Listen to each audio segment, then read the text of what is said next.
கல்கி அகத்தீசாய நமோ நமக. சத்குரு அகத்திய மகரிஷிகள் வழங்கும் ஆத்ம காயத்ரி நோன்பு அருள் உரைகள் 28ஆம் தின அருளுரை.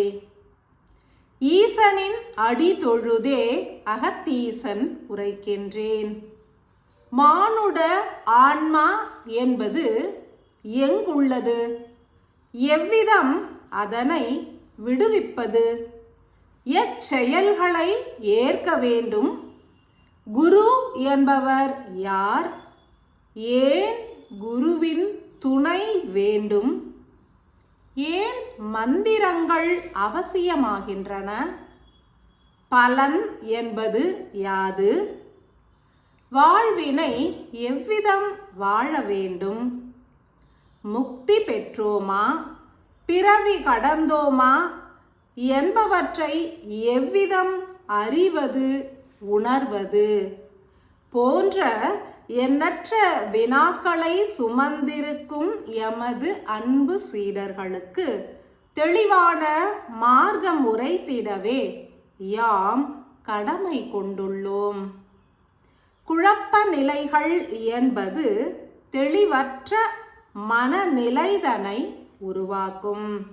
எனில் ஆத்ம காயத்ரி நோன்பு ஏற்று ஆத்ம காயத்ரி மந்திரம் உரைப்பவர்களும் ஏனையோரும் பல்வேறு மார்க்கங்களை பின்பற்றி இறைவனை நாடியே செயல் புரிபவர்களும் தெளிவுற வேண்டியே யாம் சத்தியத்தினை எடுத்துரைக்கின்றோம். ஆன்மா என்பது எங்குள்ளது என்பது குறித்த விஞ்ஞானபூர்வ விளக்கங்கள் முன்னரே அருளப்பட்டுள்ளன.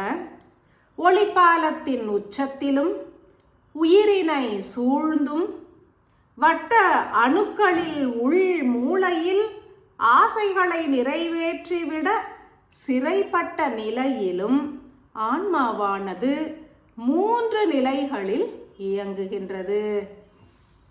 அதன் பொருட்டே படைத்தல், காத்தல், அழித்தல் எனும் 3 நிலைகளும் பிரம்மா, விஷ்ணு, சிவன் எனும் 3 நிலைகளும் உருவாகின. ஆன்மாவினை விடுவிப்பது எவ்விதம்? விடுபட்டு நிலைக்கும் ஆன்மாவும் உண்டு, சிறைப்பட்ட ஆன்மாவும் உண்டு. சிறைப்படாதும் விடுபடாதும் நிலைக்கும் ஞான அணுக்களாகிய ஆன்மாவும் உண்டு. எனில் ஆன்மாவினை விடுவிக்க வேண்டும் எனில் சிறைப்பட்ட ஆன்ம துகள்களையே விடுவிக்க வேண்டும். ஆன்மாவை விடுவிக்க வேண்டும் எனில் வாயில்களை திறவு கொள்ளச் செய்துவிடல் வேண்டும். அதற்கான உதவிகளை புரிபவரே குருவாவார். புற குரு என்பவர் அக குருவினை அறிந்து உணர்ந்தவராகவே நிலைக்க வேண்டும்.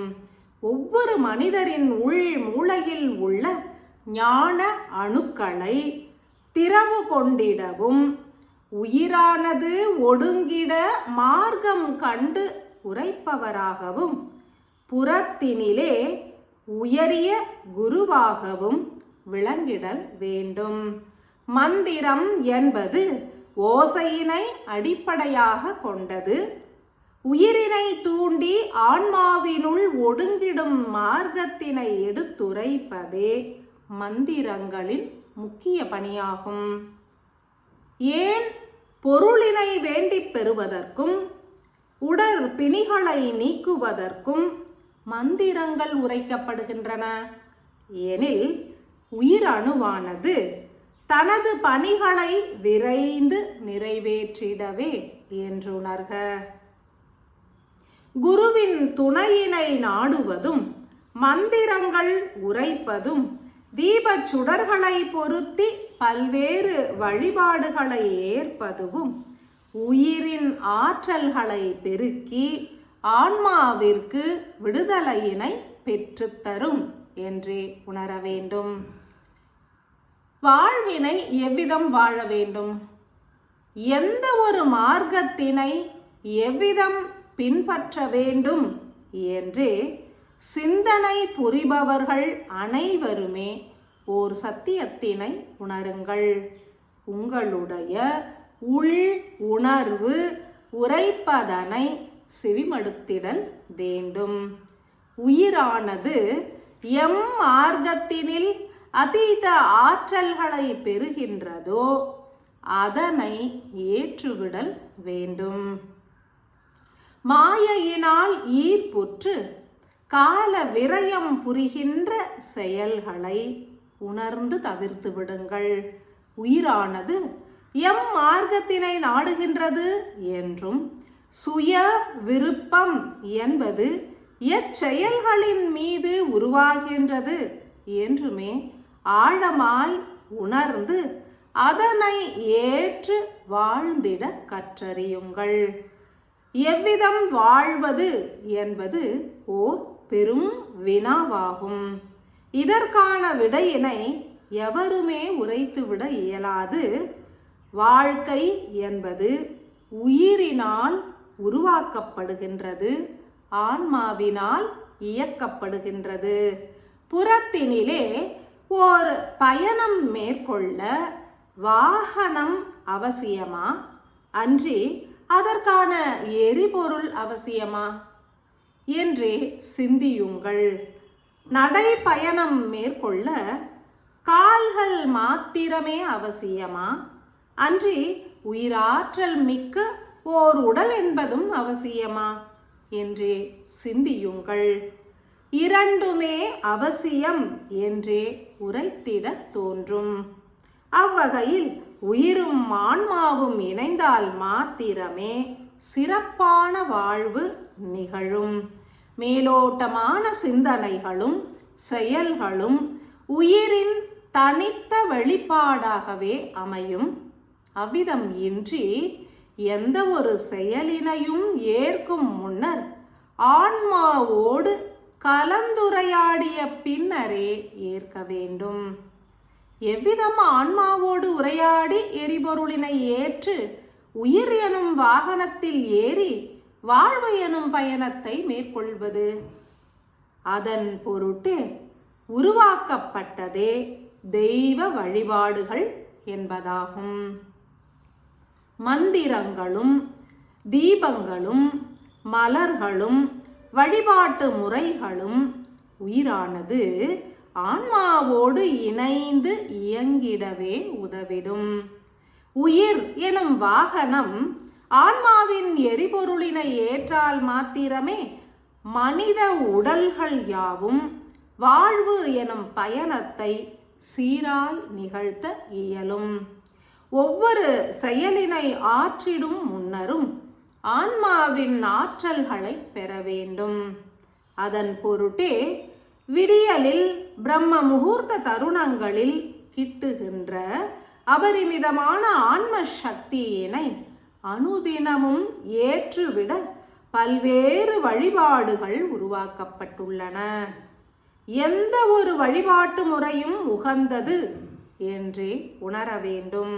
எனினும் உயிருக்கு தேவையான ஆற்றல்களை எளிதான சூழல்களின் மூலம் பெற்று இயங்கும் கலையினை அனைத்து உயிர்களுமே அறிந்திருக்கும்.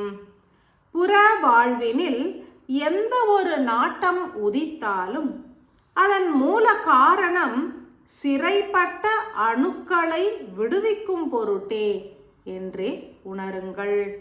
எனினும் காலச்சூழல் என்பது பெரும் பணியாற்றும். எவ்விதம் கடும் புயல் மற்றும் மழை காலங்களில் வாகனங்களை செலுத்துவது கடினமான செயலாக அமைகின்றதோ அவ்விதமே கலியல்லை எனும் காலச்சூழலில் மானுட வாழ்வு என்பது சிறப்பான எளிய பயணமாக நிலைப்பதில்லை. அதன் பொருட்டே ஓய்வினை ஏற்றுவிட இறைவன் அழைப்பு விடுக்கின்றார். மனிதர்களின் சிரசு பகுதியானது ஓர் வாகனத்தின் பொறி இயந்திரம் போன்றது. சிரசினுள் அடங்கியுள்ள அணுக்கள் யாவும் மின்காந்த இழைகளை உருவாக்கவும் அறிந்திருக்கும், ஏற்கவும் அறிந்திருக்கும். சிரசின் பல்வேறு அணுக்கள் மின்காந்த அலைகளை மாத்திரமே உணவாக ஏற்கும். அன்பு மனிதர்களே, வாழ்வு என்பது காலச்சூழல், இல்லத்தின் சூழல், மனிதர்களின் சூழல், பொருளாதார சூழல் போன்ற பலவற்றை அடிப்படையாக கொண்டே அமைந்திருக்கும். எனினும் ஆன்மாவின் எரிபொருள் ஒன்றே இயக்கத்திற்கு உதவிடும். ஆன்மாவே இறைவன் என்றே உணர்ந்திடுங்கள். ஆன்மாவின் எரிபொருளினை அதிகமாய் பெற்று துரிதமாய் இயங்கி விண்ணேறி விடுவதே உகந்த செயலாகும். அதீதமான காற்று, அதீதமான மழை, வெள்ளம் போன்றவை உருவாகும் தருணத்தில் உயர்ந்த பகுதியில் மனிதர்கள் ஒடுங்குவது போன்று கலி எல்லை எனும் கொடிய சூழலில் இருந்து விடுபட்டு பாதுகாப்பு நிலைகளை ஏற்றுவிட ஆன்மாக்களும் உயிர்களும் இறைவனிடம் ஒடுங்கி செயல் புரிவதே விடுதலை என்றும் அறியப்படுகின்றது. ஆத்ம காயத்ரி மந்திரம் உரைப்பதன் மூலம் அனைத்தும் தெளிவாய் நடைபெறும். ஆன்மா எங்குள்ளது என்றும் எவ்விதம் விடுவிக்க வேண்டும் என்றும் உணர்ந்துவிட இயலும். அகத்தினிலே ஞானத்தினை பொழிகின்ற குருவாய் விளங்கும் ஆன்ம அணுக்களையும் உணர இயலும். மந்திரம் உரைப்பதன் மூலம் உயிர் ஒடுங்கும், ஆன்மா விழிப்படையும். ஆன்மாவின் ஆற்றல்களை ஏற்பதற்காக ஒடுங்கும் உயிர் என்பது தீர்க்கமான வாழ்வினை ஏற்றுவிட வழிவகை புரியும். முக்தி பெற்றோமா, பிறவி கடந்தோமா என்பதனை உணர்ந்திடவும் ஓர் மார்க்கம் உண்டு. இறைவனை உணர இயலவில்லை, இறை செயல்கள் யாவும் புரிபடவில்லை போன்ற பல குழப்பங்கள் உருவாகும் தருணம் இறைவனை வெகுவாய் நெருங்கியுள்ளீர்கள் என்றும் முக்தியினையும் நெருங்கியுள்ளீர்கள் என்றுமே உணர வேண்டும்.